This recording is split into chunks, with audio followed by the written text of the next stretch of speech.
그때 그 유대 왕국의 강력한 힘이 드러날 때니까, 그때가 바로 그 강력한 하나님의 왕국 통치가 임한 그때니까 그때를 기억하고 있는 거예요. 그래서 다윗의 자손이다라고 이야기를 하는 겁니다. 그러니까 10절에도 이런 얘기하죠. 찬송하리로다 오는 우리 조상 다윗의 나라요. 바로 그 영광을 회복하실 것이다 라는 거죠.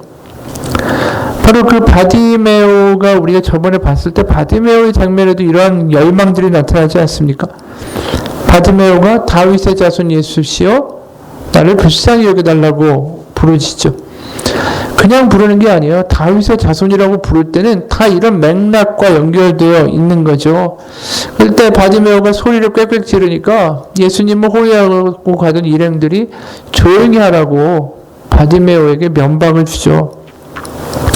마치 왕의 행차에 웬 병자가 소리 지르는 것이 마땅치 않은 것처럼 그야말로 그 모습 자체는 굉장히 사람들의 열망과 기대를 다 담고 있는 모습이었다라는 것을 우리가 이해할 수가 있습니다. 거기에 보면 또 7절, 8절, 9절에 보면 이들이 이런 행동을 해요. 나귀 새끼를 예수께로 끌고 와서 자기들의 겉옷을 그 위에 얹어 놓으며 예수께서 타시니 많은 사람들은 자기들의 겉옷을 또 다른 이들은 들에서 벤 나뭇가지를 길에 펴며 앞에서 가고 뒤에서 따르는 자들이 소리 지르되 호산나 찬송하리로다 주의 이름으로 오시는 이여. 이 7절과 8절에도 또 다른 배경이 있어요. 뭐냐면 우리가 열왕기 하 9장을 보게 되면 엘리사라는 선지자가 등장합니다. 그가 예후를 이제 왕으로 삼게 되죠. 그때 9장 13절에 보면 이런 일이 있습니다. 무리가 각각 자기의 옷을 급히 가져다가 섬돌 위 곧 예후의 밑에 깔고 나팔을 불며 이르되 예후는 왕이라 하니라. 바로 이 왕을 받아들일 때 어떤 모습을 했죠? 이 무리들이 그 발밑에 옷을 가져다가 깔은 거예요. 그러니까 지금 맞아들이는 모든 모습이 왕을 맞아들이는 거죠. 게다가 나뭇가지를 깔고 또 요한복음에 보면 종려나뭇가지를 흔드는데 이건 저번에도 이야기한 것처럼 그 주님이 오시기 전에 175년 전에 유대가 시리아 왕에 의해서 완전히 멸망을 당했습니다. 그때 예루살렘이 완전히 황폐화되고 그때 성전을 완전히 우상 숭배하는 곳으로 변질을 시켜버렸어요. 그러니까 그때 그랬던 왕이 에피파네스라는 그 이방인 왕인데, 그러니까 마캅이라는 사람이 나타나서 혁명을 일으키죠. 전쟁을 일으켜서 예루살렘을 탈환합니다. 그리고 그 마캅이라는 사람, 특히 시몬 마캅이라는 사람이 예루살렘으로 들어올 때, 탈환할 때 사람들이 종려나무 가지를 꺾어가지고 막 흔들었어요. 그 한마디로 개선장군으로 들어오는 마카비를 환영하는 거죠. 호산나는 우리를 구원하소서라는 뜻이고. 그러니까 지금 나와 있는 모든 말들이 다윗의 나라가 회복되고 하나님이 택하신 메시아가 로마와 헤롯 일당들을 다 쫓아내는 바로 그때가 왔다라고 사람들이 열광하는 거예요. 근데 우리가 지금 여기엔 요 부분만 보고 있지만 이 당시에 반대편으로 또 다른 행렬이 하나 오고 있었습니다. 그것은 한편에서는 나귀를 타고 들어오시는 예수님의 행렬이고 다른 한편에는 바로 빌라도 총독이 들어오는 행렬이었어요.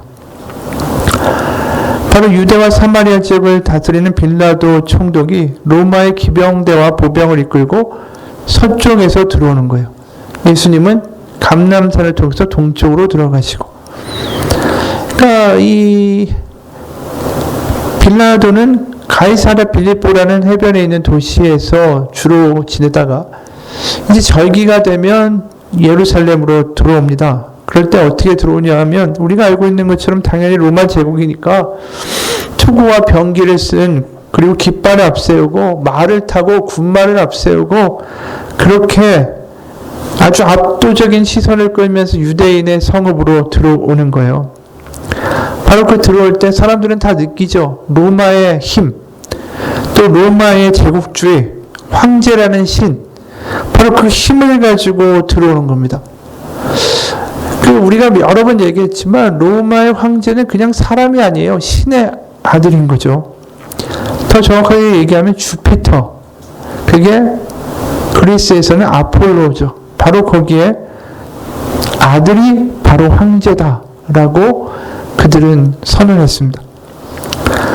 실제로 우리가 이제 예수님 때 아우구스투스라는 그 율리어스 시저가 독살당하고 그 다음에 양자였던 그 아우구스투스라고 부르죠. 그러니까 이 아구스도라고 성경에 나오는데 바로 이 사람이 예수님 태어나기 전부터 다스리고, 그래서 우리가 누가복음을 보면 아구스도가 호적할 때에라고 이제 마리아와 요셉의 이야기가 나옵니다. 그러니까 이 사람을, 이 황제를 어떻게 불렀냐면 당연히 신의 아들이고 주님이라고 불렀어요.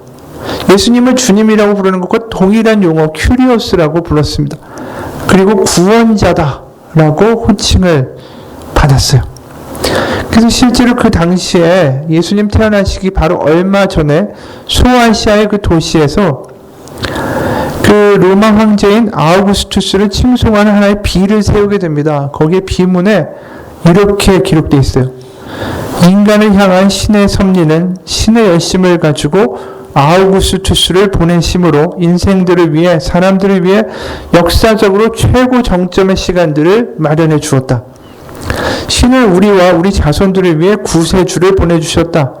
이 구세주는 세상의 전쟁을 종식시켰고 세상의 모든 것을 평화로운 상태로 만들었다. 그가 세상에 등장함으로 이전에 우리 앞에서 복음을 주었던 모든 사람이 주었던 소망보다 더 뛰어난 분이 되셨다. 그는 그 앞에 존재했던 은인들보다 더 뛰어났을 뿐 아니라 미래에 올 어떤 사람도 그가 준 소망보다 더 뛰어난 소망을 남기지 못할 것이다. 그래서 세상을 위한 그의 업적 때문에 복음의 시작은 그 신의 생일날 9월 23일이 되어야 한다. 바로 그날이 우리 인생의 시작이 되어야 한다. 우리에게 준 행운과 그가 준 구원 때문에 아시아에 있는 헬라 도시들의 새해의 시작은 아우구스투스의 9월 23일로 시작하기로 칙령을 내린다. 이게 말을 읽다 보면 복음서의 내용하고 참 되게 유사한 단어들이 많이 나와요. 구세주. 그 다음 복음이라고 했죠. 이게 기쁜 소식, 유앙겔리온이라는 헬라어입니다. 그게 우리가 말하는 복음이에요. 그러니까 너희가 회개하고 복음을 믿으라 라고 이야기하는 그 단어가 똑같은 단어예요. 지금 여기 나와 있는 바로 황제에게 쓰인 말과 똑같다라는 거죠. 그러니까 황제가 그 당시 어떤 존재입니까? 신의 아들이자 평화를 만드는 자고 구세주고 메시아자 또 복음, 유앙겔리온을 알리는 자였다라는 거예요. 그러니까 한쪽에는 그것을 상징하는 로마 제국의 군대가 들어오는 거예요. 예루살렘 쪽으로. 그 한쪽엔 누가 들어가시냐면 예수님이 나귀를 타고 들어가시는 겁니다. 이 장면을 보면 우리가 뭘 보게 되냐면 하나님의 나라와 로마 제국이 충돌하고 있는 모습이에요. 마치 제국의 군마와 병장기와 무력에 항거하듯이 예수님은 그야말로 그냥 어린 나귀 새끼 위에 앉아서 들어가시는 거예요. 그야말로 겸손한 왕의 모습으로 들어가시고 평화의 왕을 상징하시고, 근데 한쪽에는 힘과 능력으로 상징되는 황제의 군대가 들어오는 거죠. 바로 이게 참 어떻게 보면 이게 기가 막힌 순간에 대조가 드러나는 겁니다. 우리가 여기서 보면서 뭘 보게 되냐 하면 바로 하나님의 나라와 세상이 충돌하는데, 그 당시에 로마의 제국은 팍스 로마나라고 불렀습니다. 로마의 평화라고 해석될 수 있는 라틴어예요. 그 용어는 정확하게 언제 가리키냐면 지금 제가 얘기한 아우구스투스, 바로 이 황제 때로부터 200년 동안이 팍스 로마나의 시기예요. 그때 200년 동안 외부로부터의 전쟁이 없었어요. 그러니까 모든 평화를 주재하는 건 황제의 은덕이었어요. 그러면 바로 로마가 지키는 평화와 바로 하나님이 만드시는 평화, 예수 그리스도의 평화와 샬롬이 두 개가 충돌하는 게 예루살렘의 입성의 장면이라는 겁니다. 다시 말하면 세상은 자신의 힘으로, 능력으로, 군권으로 평화를 만들겠다고 하는 거고, 예수님은 바로 십자가로 평화를 만들겠다고 들어오시는 거예요. 한쪽은 힘으로 세상을 다스리고 평화를 주는 자 황제라고 떠받들고 있죠.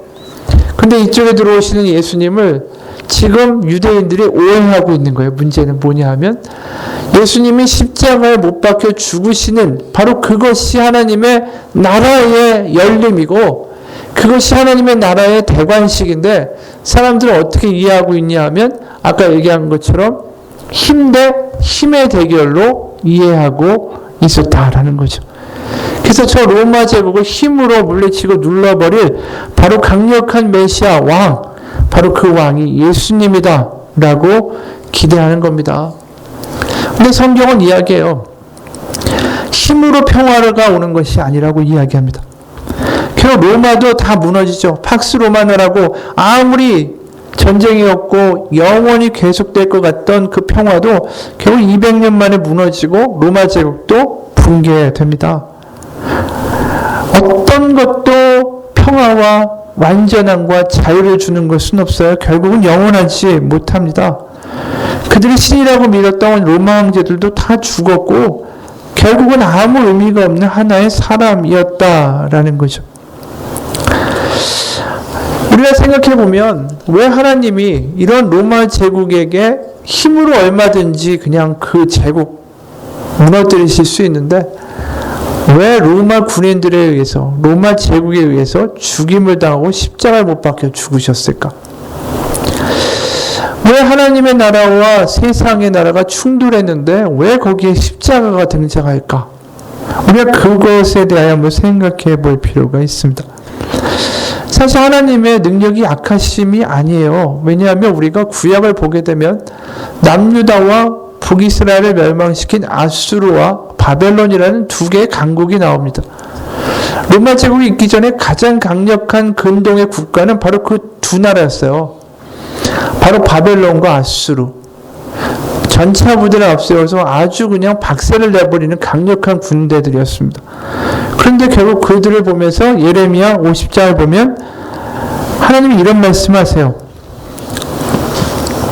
예레미야 50장 31절부터 37절까지 보면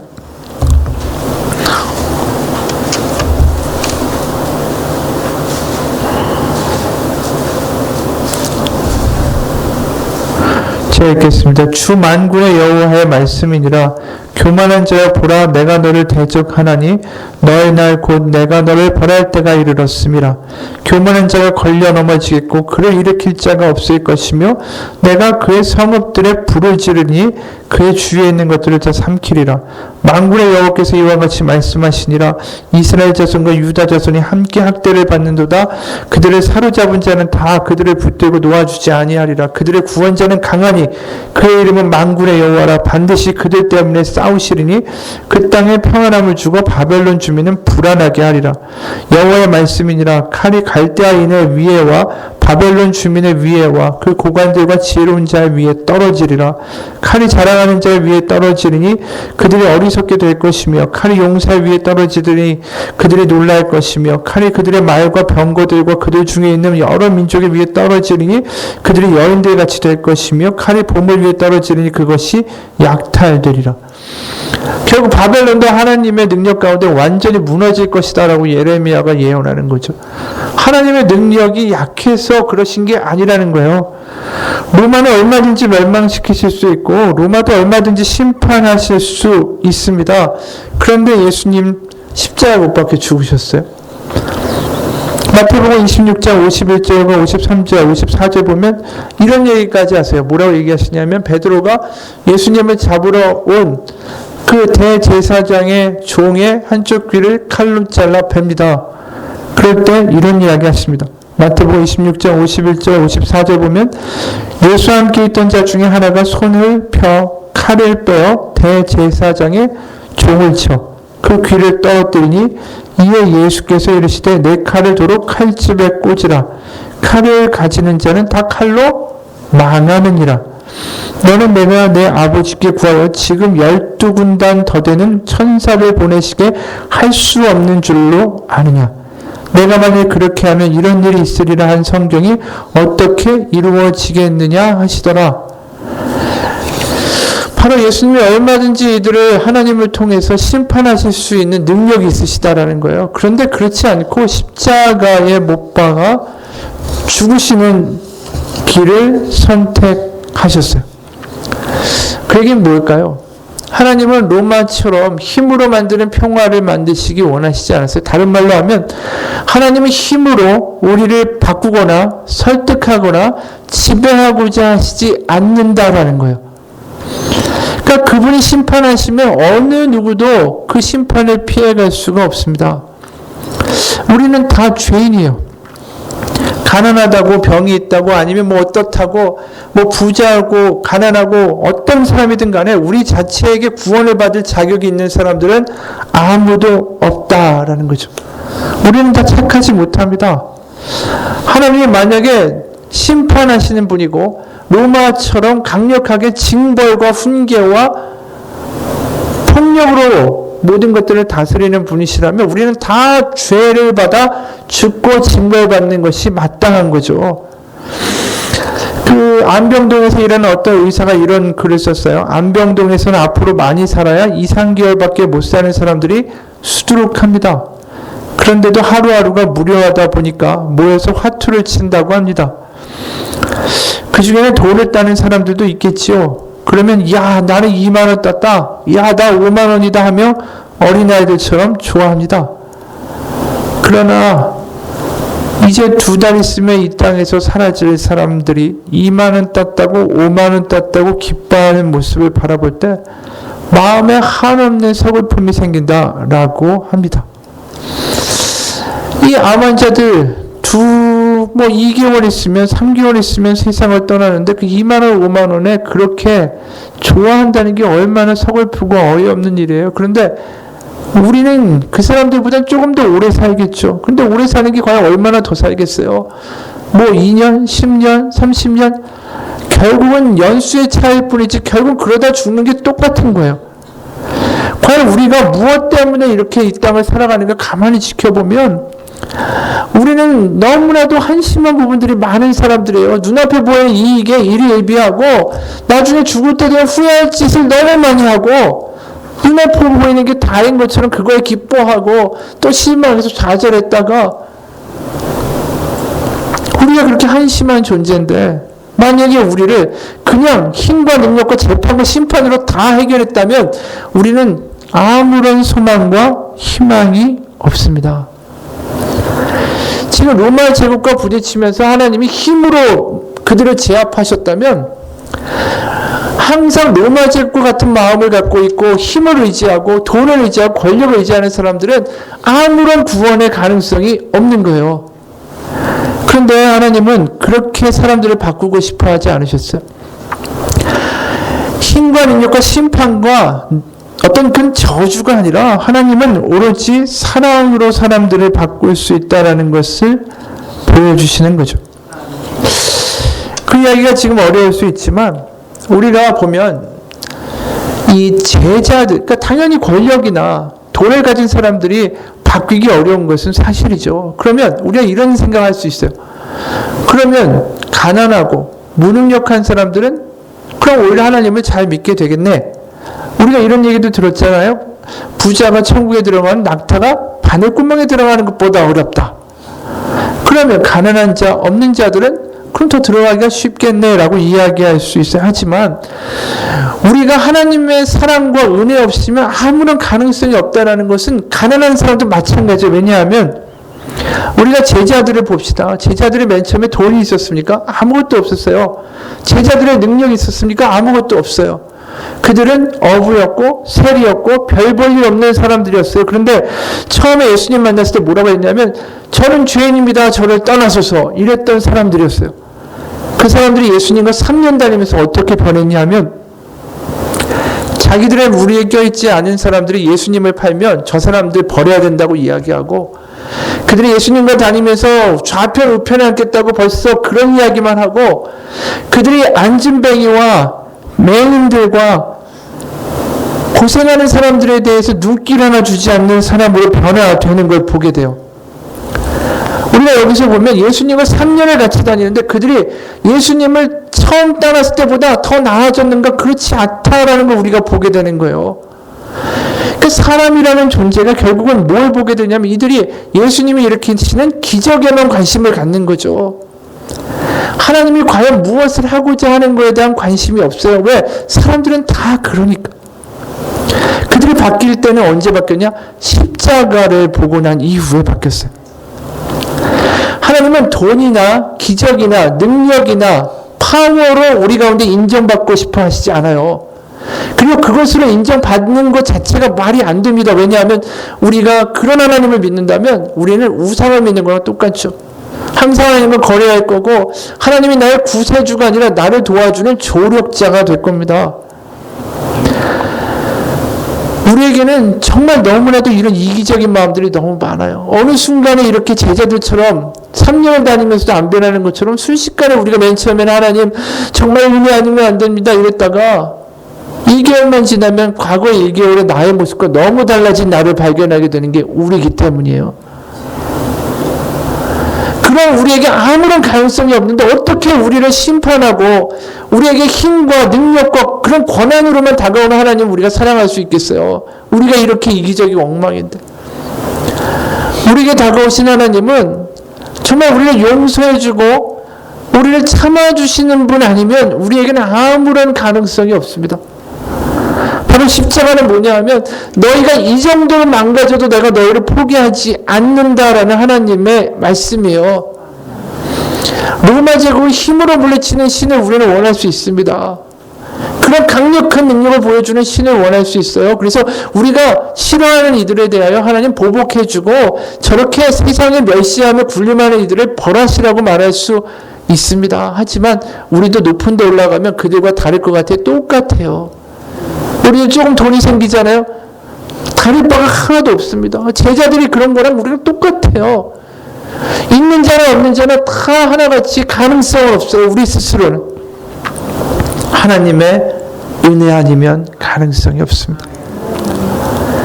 우리는 너무나도 순식간에 하나님을 대접하는 게 아니라 너무나도 하나님을 나를 도와주는 분 정도로 취급할 때가 많이 있어요.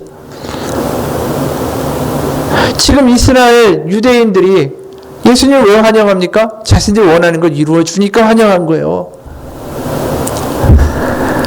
누가 토저 목사님 이런 말 했습니다. 그리스도인들이 아주 흔히 범하는 잘못은 하나님을 상자 안에 넣으려는 것이다. 그런 하나님은 인간의 통제되고 인간의 마음대로 조정되는 하나님이지 성경의 하나님은 아니다. 성경의 하나님 즉 천지와 그 안에 모든 것을 만드신 하나님께서는 이 우주를 만드신 경이로운 전능자시다. 그런 분이 미천한 인간이 만든 작은 상자 안에 들어가실 수는 없다. 하나님을 하나님으로 모시겠다는 의지가 우리에게 충만하다면 예수 그리스도를 살아계신 분으로 느끼는 마음이 우리 안에 가득 차게 될 것이고 인격적인 만남의 길로 가게 될 것이다. 이 이야기가 간단한 것 같지만 굉장히 중요한 이야기예요. 우리는 순식간에 하나님을 내가 원하는 모습으로 상자 안에 집어넣어서 그런 하나님이 되라고 강요하고 그런 하나님이 안 되면 그것 때문에 실망하고 낙담하죠. 그게 지금 유대인들이 그런 하나님이 되게 원했는데 예수님이 그런 길로 안 가니까 죽여버리라고 그러는 거예요. 바로. 그런 신은 필요 없다. 그런데 그거에 대하여 화내고 너희들이 어떻게 나에게 이럴 수 있느냐라고 징벌하실 수 있지만 예수님이 그냥 죽어주셨어요. 그렇게 이기적이고 이제 당신 같은 신 필요 없다고 하는데 예수님은 거기서 그대로 죽어주셨어요. 거기서 우리는 뭘 보게 되냐면 내가 얼마나 한심한 존재인지 보게 돼요. 내가 얼마나 이기적인 존재인지 보게 되고 내가 얼마나 탐욕스러운 존재인지 보게 되고 나에게 어떤 가능성도 없는 존재라는 것을 십자가에 못 박아 죽이는 유대인들의 모습에서 보게 되는 거죠. 그게 남의 모습이 아니라 나의 모습이니까. 어느 순간 내 것을 원하는데 내 것을 이루어주는 신을 원하겠지. 내가 하나님의 뜻대로 하나님이 원하시는 거 하나님이 나를 사랑하기 때문에 나에게 가장 좋은 것을 허락하시며 사랑하는 하나님을 위해서 내가 바로 하나님의 뜻을 따르겠습니다 라고 이야기하는 믿음의 고백이 우리 가운데 있는가라는 거예요. 바로 그것이 우리 가운데 하나님이 죽어주신 이유입니다. 우리가 우리의 가능성을 다 하나님 앞에 포기하고 하나님 전 죄인이고 하나님 전 이기적이고 하나님, 저는 기도해야 되는데 기도할 줄도 모르고 내 생각대로 살고 내 판단대로 살고 내 마음대로 정죄하며 순간순간 살아가는 그러한 사람입니다. 그러면서 구원받았다고 하고 그러면서 예수님을 십자가에 못 박아 죽인 유대인들과 다를 바가 없습니다. 내가 원하는 것이 안 될 때 하나님을 필요 없다라고 하고 실망하고 하나님 가운데 따지기만 하는 나의 모습이 과연 뭐가 다르겠느냐라는 거죠. 우린 다 죄인입니다. 그것을 인정하는 순간에 하나님의 사랑이 우리 가운데 물밀듯이 밀려오는 거예요. 나에게 어떤 가능성이 없고 나에게 사랑이 없고 나에게 능력이 없고 내가 너무나도 이기적이고 내가 너무나도 그런 존재라는 것을 하나님 앞에 고백하는 순간에 엄청난 은혜가 나한테 오는 겁니다. 십자가가 은혜가 안 되는 건 내가 이러지 그 자리에 가지 않기 때문이에요. 내가 괜찮은 것 같고 내가 살만한 것 같고 내가 착한 것 같고 내가 어느 정도 수준이 되는 것 같고 내가 어느 정도 믿음에 오른 것 같고 그러면 십자가가 그때부터 은혜가 잘 안 되죠. 어느 한국의 동대문 근처에 노숙자들과 쪽방이 그 동대문 근처에 쪽방들이 굉장히 많이 있습니다. 쪽방은 한 평 정도 되는데 창문도 없는 조그만 방에 사람들이 살죠. 거기에 등대교회라는 교회가 있습니다. 그곳을 담임하시는 목사님이 있는데 그분이 이제 3명 가지고 교회를 시작했어요. 그리고 이제 전도를 하고 다니고 이제 예수님 믿으라고 이야기합니다. 근데 김치나 쌀을 줄 때는 너무 반가워해요. 그런데 막상 이제 예수 믿으라고 이야기하면은 돌변해서 욕을 하는 사람이 그렇게 많다라는 거예요. 쪽방 골목을 걸어 다니다가 이유 없이 손찌검을 당하기도 한답니다. 이 목사님이 이런 말을 합니다. 어느 날은 한 아저씨가 술에 취해서 제 뺨을 때리는 겁니다. 이후에는 기억나지 않는다고 하더니 나중에 더 친해지고 모르니 편해서 그랬답니다. 우리 같은 사람은 누구에게 손을 대기는 고사하고 욕이라도 하면 경찰에 잡혀갈 텐데 목사님 그렇게 하시지 않을 거잖아요. 그러니까 어찌하겠습니까? 맞아야지. 근데 이 이야기가 우리한테 어떻게 와닿냐면 분노나 정죄나 그 사람의 가능성을 보고 반응하는 것은 하나님의 사랑이 아니에요. 이분 가운데 하나님의 사랑이 있기 때문에 그렇게 하는 사람들에게 당신은 가능성도 없네. 내가 뭐 저런 존재들을 위해서 희생해야 해. 아니면 분노하거나 저 사람은 아니다라고 이야기한다면 그 안에 하나님의 사랑이 존재하지 않는 거죠. 이분이 이렇게 할 수 있었던 건 그 안에 하나님의 사랑이 있어서 그래요. 그건 뭐냐 하면 나 같은 사람도 구원하시고 저 같은 사람도 구원하시고 아무 가능성이 없는 바로 그 사람들에게도 하나님은 구원하실 수 있다. 그것은 왜냐하면 하나님의 사랑 때문이다. 사랑으로만 변화가 일어납니다. 하나님은 그걸 너무나도 잘 알고 계세요. 한 가정의 고등학교 2학년 된 딸이 아주 심하게 말썽을 부렸습니다. 아무리 야단을 쳐도 소용이 없었어요. 아빠는 기도했습니다. 하나님, 딸이 다시 좋은 아이가 되게 해주세요. 그때 하나님의 음성이 마음 가운데 들렸습니다. 딸 때문에 안타깝지 네가 잘못된 길로 갈 때 내 마음도 그랬단다. 근데 그 음성은 질책의 음성이 아니라 지금까지 너에 대해 내가 많이 참았고 앞으로도 그럴 거야 라는 하나님의 사랑의 음성이었습니다. 그때 아빠는 참았던 눈물을 펑펑 흘렸습니다. 그런데 눈물을 펑펑 쏟은 후에 신기하게도 딸의 회복에 대한 확신이 생겼습니다. 며칠 후에 그날도 딸이 늦게까지 집에 오지 않았습니다. 갑자기 불길한 전화벨이 울렸습니다. 친구 셋과 함께 딸이 탄 택시가 전신주와 충돌했다라는 전화였습니다.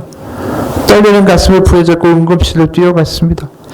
다른 사람들은 피투성이었는데 운전석 옆에 앉은 딸은 약간의 찰과상만 입은 채 하얗게 질려 있었습니다. 가장 위험한 곳에 앉았던 딸이 무사했던 것입니다. 그일로 그들은 깊은 가족 사랑을 회복했습니다.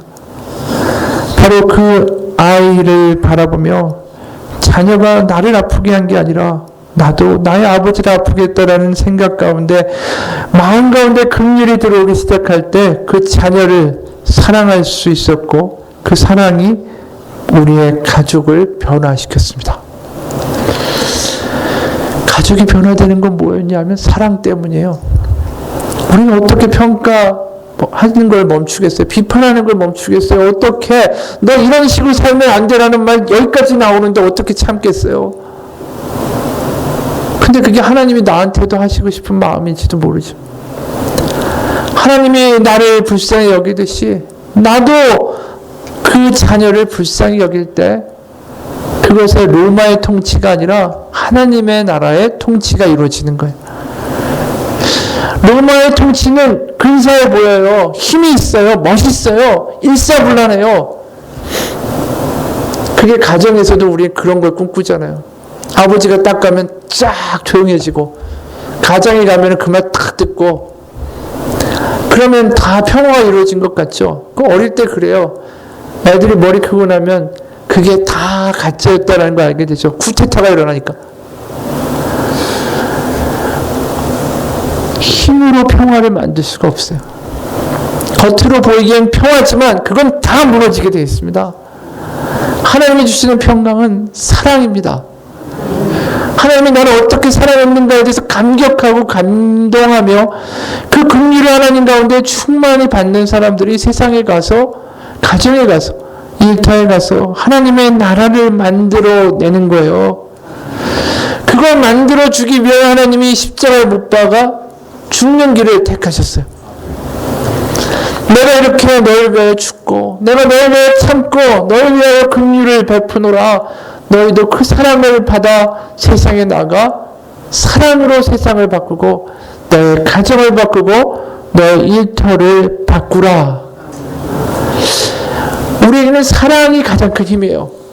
왜냐하면 하나님이 끝까지 나를 포기하지 않으니까. 그 하나님이 살아계세요. 하나님이 살아계신데, 살아계신 하나님이 우리를 너무 사랑하고 오래 참아주시는 하나님이에요. 그게 내 안에 얼마나 큰 복음일까, 감격일까.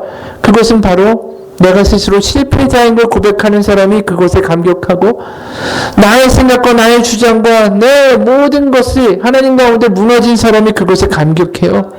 사랑에 무너진 자들이, 그리고 용서가 필요하다고 생각하는 자들이 그 사랑 안에 무너집니다. 우리가 죄인이고 내가 하나님의 긍휼과 사랑 없이는 살 수 없다라고 하는 이들이 능력을 받습니다. 우리가 하나님께 능력을 주옵소서. 그 이전에 하나님, 저는 별 볼 일 없는 자고, 저는 무능한 자고, 저는 무력한 자고, 저는 아무것도 아닌 자입니다. 그 고백을 하면 능력은 따라오게 돼 있어요. 왜냐하면 내가 작아지고 내가 하나님 앞에 겸손해지는 순간에 그 안에 몰려들어오는 커다란 하나님의 바다와 같은 사랑이 나를 채우기 때문입니다. 거창고 교장 선생님이 이런 말을 했습니다. 둘째가 유치원에 다니고 셋째는 말도 제대로 못하는 나이였을 때다. 내가 대구에 일을 보러 갔다가 헤어드라이기를 하나 사왔는데 집에 갖다 두면서 위험하니까 갖고 놀면 안 된다라고 여러 번을 주지시켰다. 오후에 집에 들어가 보니까 헤어드라이어 상자가 뜯겨져 있었다. 묻지도 않았는데 둘째가 제가 그랬다고 하면서 동생을 지목했다. 셋째는 말을 못하니 눈만 멀뚱멀뚱 뜨고 있더라. 둘째는 야단 맞을까봐 두려워 불안해하는 게 느껴졌다. 아무 말도 하지 않았다. 그냥 둘째를 안아주었다. 그러자 스스로 실토하더라. 거짓말했다고. 거짓말쟁이로 태어나는 아이는 하나도 없다. 자기가 잘못한 것에 대한 두려움 때문에 거짓말을 하는 거다. 일종의 보호 본능이다. 그러나 그렇게 부모의 끌어안음으로 두려움에서 풀려나면 아이는 알게 된다. 사실대로 말하는 것이 더 좋다는 것을. 그렇게 두려움을 응시할 힘이 생기면 거짓말이 아닌 정면 돌파의 길을 선택하는 사람으로 성장하는 것이다. 사랑은 끌어안음이다. 이 이야기가 굉장히 중요한 이야기예요. 두렵기 때문에 거짓말하고, 두렵기 때문에 우리가 얼마나 돈을 얻으려고 하고, 두렵기 때문에 평판에 신경 쓰고, 두렵기 때문에 뭔가를 쥐고 있어야 되잖아요. 그리고 우리 가운데 두렵기 때문에 용기가 안 생겨요. 정면 돌파. 그런데 그걸 모든 것을 가능하게 하는 게 뭐냐면 사랑이라는 거예요. 바로 로마 제국과 부딪혀서 초대교회는 완전히 깨어져서 순교하는 사람들이 속출했습니다. 그런데 요한일서를 보게 되면 이런 말씀이 있어요. 요한일서 4장 10절.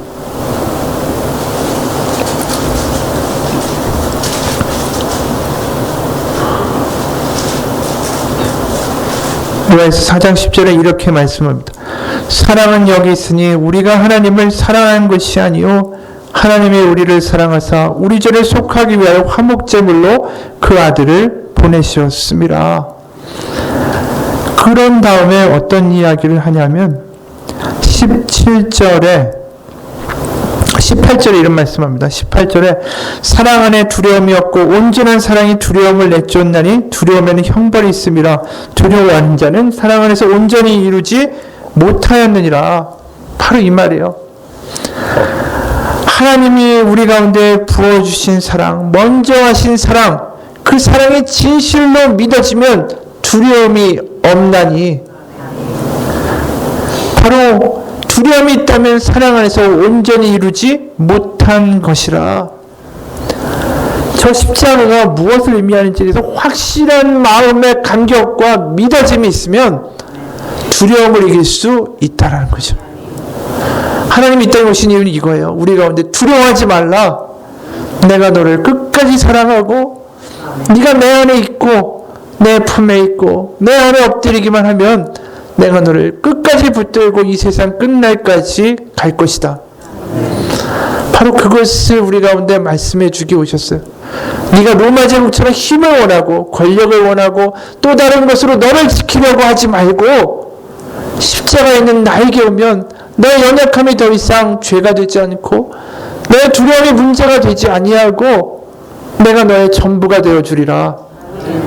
그게 복음이에요.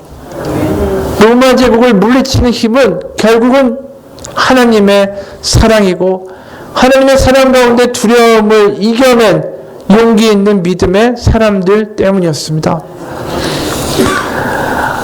오늘도 우리에게는 분명히 세상의 이야기들이 있습니다. 그게 로마의 이야기예요.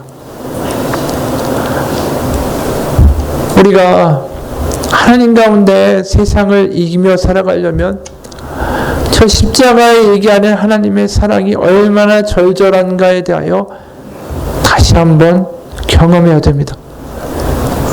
두려우면 두려울수록 하나님 가운데 엎어져서 하나님이 주시는 사랑에 감격해야 됩니다. 하나님의 사랑이 어떻게까지 이루어졌는가? 저렇게 죽어주셔서 우리 가운데 사랑을 증명하셨어요. 너무 낮은 곳까지 떨어져서 너무 낮은 곳까지 멸시당해서 모든 것을 다 바닥까지 떨어졌을 때 바로 그때 예수님이 부활하신 거예요.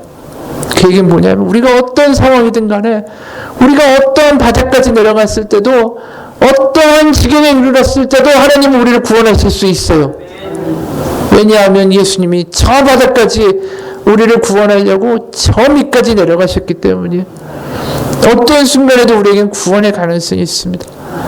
사람들은 가능성 없다고 해도 예수 그리스도의 십자가는 우리에게 말합니다. 내가 너를 포기하지 않는다. 오늘 우리 같이 이 시간 좀 기도할 때에 예수님의 복음이 하나님이 어떻게 우리를 끝까지 사랑하셨는지